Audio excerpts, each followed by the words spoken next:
Hey Gemini, if you are wondering what is going on with your relationships in March 2019, you have come to the right place. We're going to talk about what's holding you back and what can set you free. Hi, my name is Seth. I run Comingouttarot.com. You can always find out more about me over there. But while we're here, we're talking about your queer relationship for March 2019. So, while I get these cards in order, since this is going to be back up on YouTube, this is where you can find it later. If you haven't already, don't forget to subscribe and hit that thumbs up button whenever you feel like this content is useful, because it lets me know it's useful and I'll get it in front of other people. And don't forget to share out with your friends. And speaking of, if you're joining me on Periscope and you're watching this on the replay, hey Periscope, don't forget to follow me so we can keep track of each other. And share it out with your friends. Don't keep me a secret. It's nothing no one says. All right, here we go. So Gemini, here's first. What's holding you back? What's going to set you free? Gemini, you've got some tough stuff going on this month, Gemini, for this. What's holding you back? This is the father of stones, and what's going to set you free is strength. Gemini, Gemini never strikes me as this type of sitting in the background kind of space, because I guess all the Geminis I know tend to be out in front. But I think there is this solitariness, there is this, what do I want to say, like internalness the Geminis can bring when there's so much that's out front. There is all the stuff that's going on inside that the Geminis tend to hold on to and don't really like put out there. And it can be one of those things that like bubbles, and all of a sudden everything just goes nuts. Well, Gemini, right now, that's one of your biggest challenges, is holding everything back, holding everything in, working around in the background of all the pieces of your life, and not bringing yourself forward and saying, here's what I bring to the table, here's everything I know, here's the knowledge bank I need to share. Especially in your relationships, when you're allowing that other person, or if you're looking for relationships, still allowing that other person to take the limelight and not include you in it, it just kind of leaves you, it's baby in the corner, and nobody wants to leave baby in the corner, especially when you're baby. You don't want to be over there in the corner. There's a lot of people who are willing to put you in the right light, support you, and ensure that you're seen in that right light. And if you don't take advantage of it, then you're going to be in a space that can be pretty uncomfortable, I think. So, take advantage of that space. How? What do you do? What's going to set you free? This is strength. The way you do that is a couple things. One, I'd pay attention to your dreams this month, not only with the new moon, but as the full moon comes, pay attention to your dreams.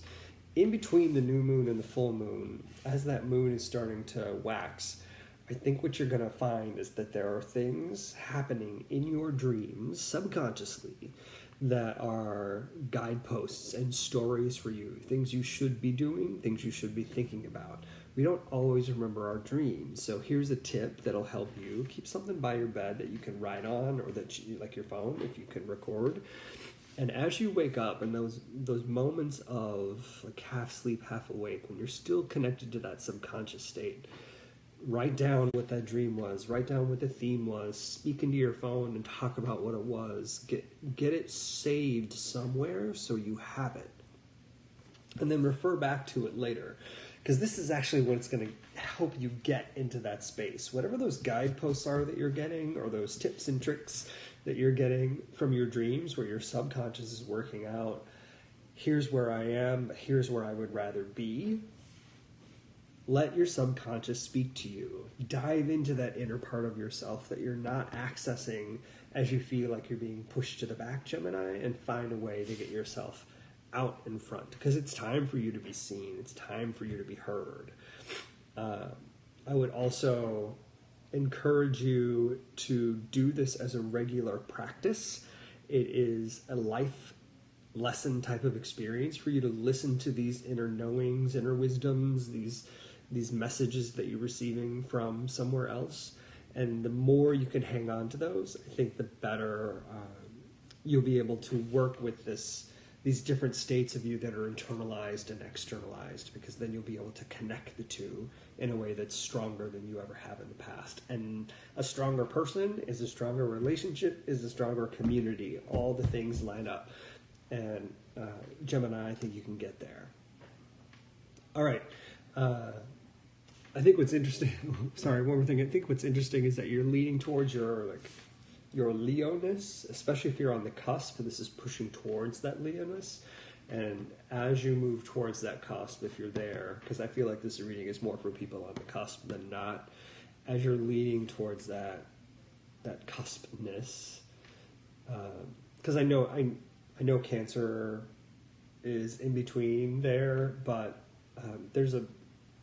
for me, there's a lean. So if you've got a rising Leo, if you've got a Leo in your moon, there is some Leo-ness to this, and you need to step into that limelight, Gemini. All right. There it is. I hope this is helpful. If it is and you're watching this on YouTube, please hit that subscribe button so we can keep track of each other, and hit that thumbs up if you find the content's useful, because it lets me know it's useful and it'll get it in front of other people. And for those of you who are watching on Periscope, watching this on the replay, don't forget to follow, and please share out with your friends, no matter what platform you're on, so that we can keep track of each other and they can take advantage of this message as well. If you haven't already and you're still feeling the effects of that new moon, make sure and go check out my new moon readings over on YouTube. Get a little more insight into this kind of thing. This is a quick reading. You get some more like rounded out story about what to be mindful of for this new moon and the retrograde that's currently in place.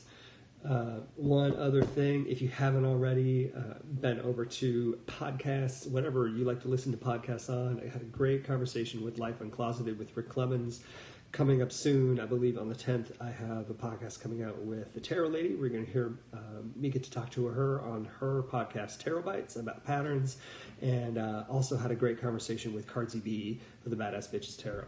So that'll be coming out soon as well. So if you haven't seen any of that stuff, I'm going to be linking to it over on Comingouttarot.com, where you can find more under the menu podcast. Thanks, everybody. See you later, Gemini.